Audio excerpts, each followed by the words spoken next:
All ఈ వ్లాగ్స్కి స్వాగతం. ఈ రోజు మన ఫ్యామిలీ మెంబర్స్తో నేను చేసుకోబోయే రెసిపీ వచ్చేసి ఉల్లివడ అండి. చేయడం చాలా ఈజీ, చాలా టేస్టీగా ఉంటుంది. కేవలం 10 నుంచి 15 నిమిషాల్లో అయితే ఈజీగా ఇంటిల్లపాదికి మనం హ్యాపీగా సర్వ్ చేసుకోవచ్చు. అంత మంచి ఉల్లివడల్ని ఎలా చేసుకోవాలో చూపిస్తున్నాను, చూసేయండి. చక్కగా చేసేయండి. దీన్నే ఆనియన్ కట్లెట్ అని కూడా అంటూ ఉంటారు. ఇంకా ప్రాసెస్లోకి వెళ్ళిపోదాం. ముందుగా 4 ఉల్లిపాయలను అయితే తీసుకున్నానండి. పైన పొట్టు అయితే తీసేసుకుని శుభ్రంగా 2 సార్లు కడిగేసి పొడుగ్గా సన్నగా అయితే తురిమేసుకున్నా. చూసారా, ఇలా ఉండాలి. ఇలా తీసుకున్న తర్వాత మనం ఇందులోని రుచికి సరిపడగా ఉప్పు అయితే వేసేసుకుందామండి. ఉప్పు వేసేసుకుని బాగా నొక్కిబెట్టి కలుపుకుందాం. ఇలా కలపడం వల్ల ఉల్లిపాయలోంచి వాటర్ అయితే బయటకు వచ్చేస్తూ ఉంటుంది. వర్షం పడుతుందండి. నేను ఈ వడలు వేసే టైంకి అయితేని భలే యమ్మీగా కుదిరినాయి నాకైతేని. మీలో ఎవరైనా కొత్తగా వీక్షిస్తుంటే లైక్ చేయండి, షేర్ చేయండి, సబ్స్క్రైబ్ చేసుకోండి, పక్కనే ఉన్న బెల్ ఐకాన్ నొక్కండి. చూడండి, మొత్తం అన్నిటినీ కూడా ఇలా గట్టిగా ఆదిం పెట్టడం వల్ల వాటిలోంచి వాటర్ అయితే వచ్చేస్తుంది. చూసారా, వాటర్ కనిపిస్తుందా? ఇక్కడ నేను ఏ విధమైన వాటర్ వేయలేదు. ఇప్పుడు అందులోని 4 పచ్చిమిరపకాయలు సన్నగా తురుముకుని వేసుకుంటున్నాను. అలాగే కరివేపాకును కూడా సన్నగా తురుముకుని వేసుకుంటున్నాను. 1 ఇంచు అల్లాన్ని తురుముకుని తీసుకున్నానండి. అలాగే 1 స్పూన్ జీలకర్ర.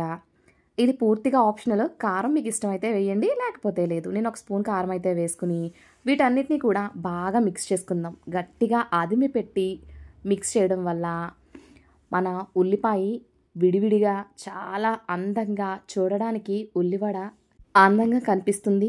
దాంతోపాటు క్రిస్పీగా కూడా ఉంటుంది. చాలా ఈజీగా చేసేసుకోవచ్చండి. ఇలా మొత్తం మిక్స్ చేసేసుకున్న తర్వాత మూత పెట్టేసి ఒక 10 నిమిషాలు అలా వదిలేయండి. 10 నిమిషాలు అలా వదిలేయండి. 10 నిమిషాల తర్వాత మూత ఓపెన్ చేసి చూస్తే కనుక ఇలా ఉంది.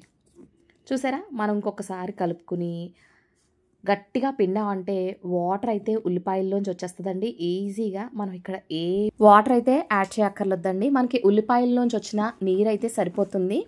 చూడండి, పిండితే వాటర్ అయితే వచ్చేస్తున్నాయి కదా, ఇలా ఉండాలి.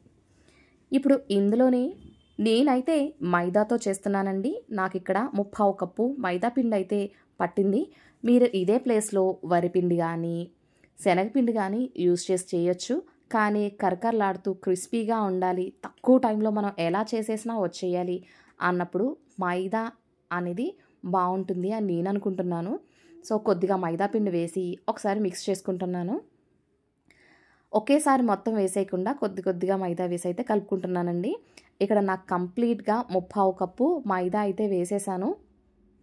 వేసేసి మనకి ఇది కరెక్ట్ కన్సిస్టెన్సీ వచ్చిందని ఎలా తెలుస్తుందంటే, మనం చేతితో ఉండ ఫామ్ చేస్తే ఉండ ఫామ్ అవ్వాలి.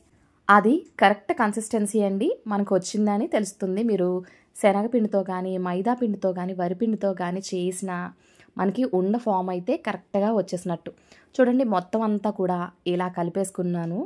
ఇప్పుడు దీన్ని పక్కన పెట్టేసుకుని స్టవ్ వెలిగించుకుని బాణీ పెట్టుకుని డీప్ ఫ్రైకి సరిపడగా ఆయిల్ అయితే పోసుకున్నానండి.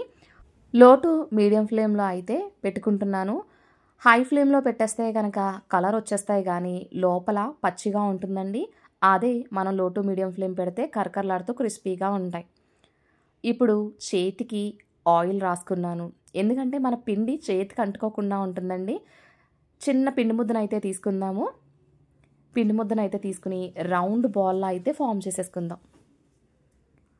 ఫామ్ చేసుకుని దాన్ని ఈవెన్గా స్ప్రెడ్ చేసుకుందామండి. మనకి వడలు అందరికీ సుపరిచితమే కాబట్టి ఈజీగానే చేసేస్తారు. చూసారా, ఇలా చేసుకోవాలి. ఇలా చేసుకున్న దాన్ని వేడివేడి నూనెలో అలా అవలీలగా వదిలేస్తున్నామంటే భలే కరకరలాడే క్రిస్పీ ఆనియన్ కట్లెట్ కానీ వడని కానీ అనొచ్చు దీన్ని. అవైతే రెడీ అయిపోతాయండి. ఇంకొకటి కూడా వేసేసాను. ఇదే విధంగా మన ఆయిల్కి ఎన్ని సరిపోతాయో అన్ని వేయండి. ఓవర్లోడ్ అయితే చెయ్యొద్దు. వెంటనే కూడా కదపొద్దు. 1 నిమిషం ఆగి అప్పుడు టర్న్ చేయండి. ఇలా చేయడం వల్ల ఒకదానికి ఒకటి అతుక్కోకుండా ఉంటాయి. ఇలా మధ్యలో టర్న్ చేసుకుంటూ లో టు మీడియం ఫ్లేమ్ మీద 2 to 3 minutes అయితే ఫ్రై చేసుకుందాము. 2 వైపులా కూడా గోల్డెన్ కలర్ వచ్చేదాకా ఫ్రై చేసుకుంటే సరిపోతుందండి. ఇవి బయటకి తీయగానే ఇంకొంచెం కలర్ అయితే మారుతాయి. దాన్ని దృష్టిలో పెట్టుకుని మీరైతే ఇంకా లైట్‌గా బబుల్స్ ఫామ్ అవుతున్నాయి అన్నప్పుడు తీసేస్తే బయటకు వచ్చిన తర్వాత ఇంకొంచెం కలర్ అయితే చేంజ్ అవుతుందండి. కరకరలాడుతూ క్రిస్పీ వడలైతే రెడీ అయిపోయినాయి. ఇదే విధంగా మన దగ్గరున్న మిగిలిన పిండిని కూడా వడల మాదిరి చేసేసుకుని, ఫ్రై చేసేసుకుని సర్వ్ చేసుకోవడమే. యమ్మీగా వడలైతే రెడీ అయిపోయాయండి. దీన్ని టమాటో కచప్‌తో సర్వ్ చేసుకుంటే యమ్మీగా ఉంటుంది. మా ఇంటిల్లపాదికి భలే నచ్చేసినాయి. మీరు తప్పకుండా ట్రై చేయండి. చూడండి, నేనైతే టమాటో కచప్‌లో డిప్ చేసుకొని తింటున్నా. యమ్మీ ఆనియన్ వడ రెడీ.